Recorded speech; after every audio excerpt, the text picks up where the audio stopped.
everyone, we're Team 2, and my name is Monique. And today we're going to talk about one of the five practices of exemplary leadership by Kouzes and Pussner. We're going to talk about model the way. And I think leadership is not just about giving orders or making plans. I think it's about action and example. Leaders inspire others by showing behaviors they expect from their team and by being consistent with their values.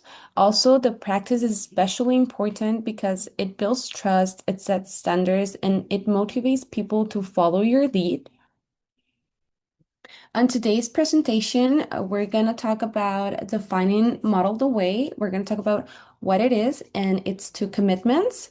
We're also made a little research, so we're going to integrate COSIS, and Puzzner with a peer review article.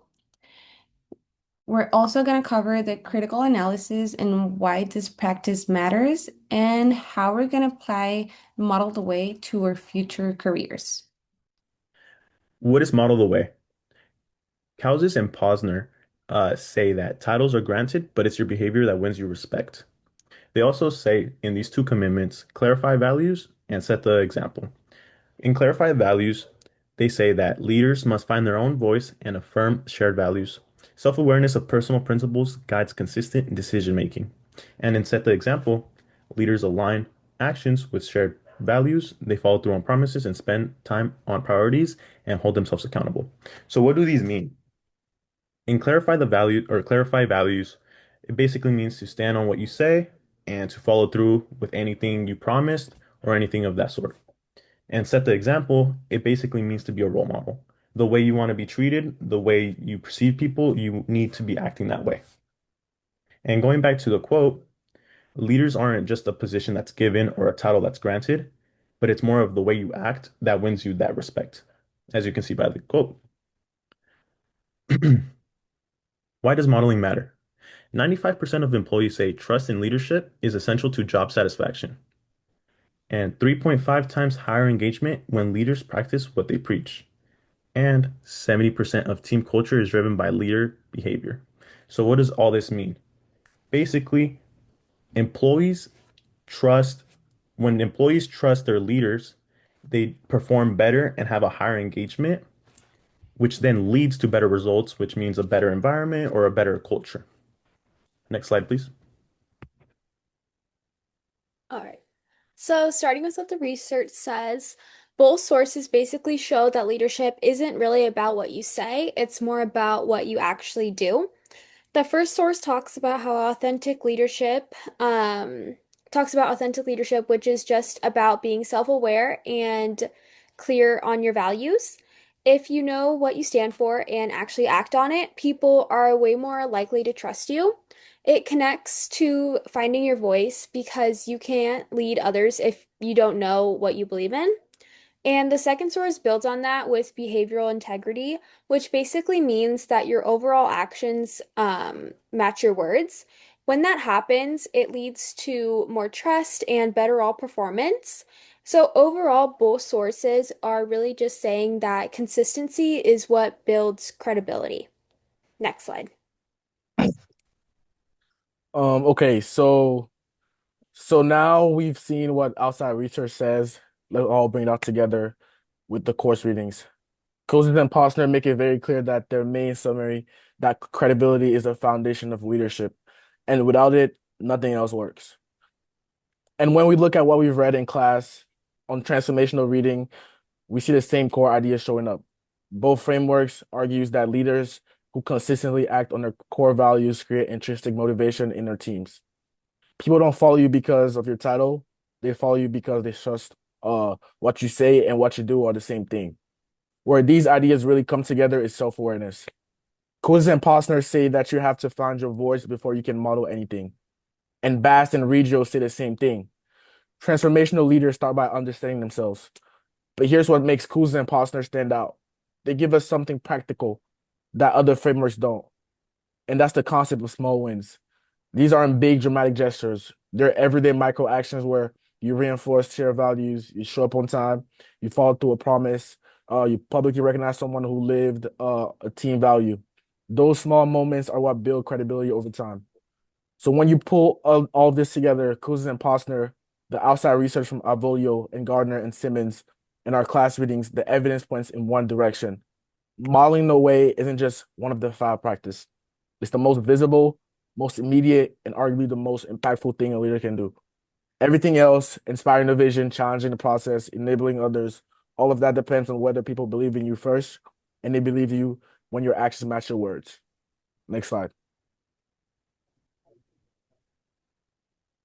All right. So looking at that more critically, there are definitely things that we agree with.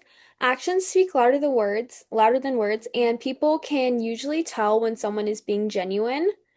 Also, having clear values helps you make faster decisions, especially under pressure. And over time, small actions are what really build or break trust. But at the same time, it's not always just that simple. Leadership isn't the same everywhere. Different cultures look at it differently, and bigger systematic factors can change what leading by example actually looks like. But overall, this still matters a lot. In almost any career, leaders who actually practice what they believe in tend to build stronger teams and get better results. So at the end of the day, leading by example is going to be what is most important. Next slide.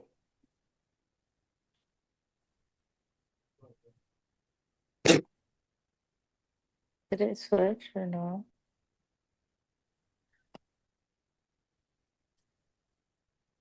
Okay. So now that we've covered what Model the Way is and the research behind it, the next step is thinking about how we actually apply this in our own lives. For me personally, I want to focus on modeling accountability. That means being honest about mistakes when they happen instead of hiding them or making excuses. I think it's easy to want to look like you have everything together, but real leadership comes from being transparent and owning your actions. Modeling accountability also means following through on what I say I'll do. Even small actions like keeping commitments, communicating clearly, and showing up consistently build trust over time. In the workplace, especially, people notice those small actions. If you want others to take responsibility, you have to show that behavior yourself. That's why I see accountability as a foundation for strong leadership. Next slide. To wrap everything up, the key idea behind Model the Way is that leadership is about actions, not just words. Credibility isn't something you automatically get from a title, it's something you earn through consistent behavior. Another major takeaway is the importance of clarifying your values. When you know what you stand for, it becomes easier to make decisions, especially in difficult or stressful situations. We also learned from the research that when leaders are consistent and demonstrate behavioral integrity, it builds trust, increases engagement, and improves performance. And finally, this practice applies everywhere. Whether someone is leading a large organization or working on a small team, people pay attention to actions more than words. That's why Model the Way is considered foundational. It influences every other aspect of leadership. Next slide. These are the sources we gather from our presentation today, very nicely formatted. If any of these caught your attention, especially the Simmons article on behavioral integrity or Volio and Gardner on authentic leadership, we definitely recommend you checking them out. Next slide. Thank you guys for listening. This was our presentation on Model the Way. Thank you. Thank you.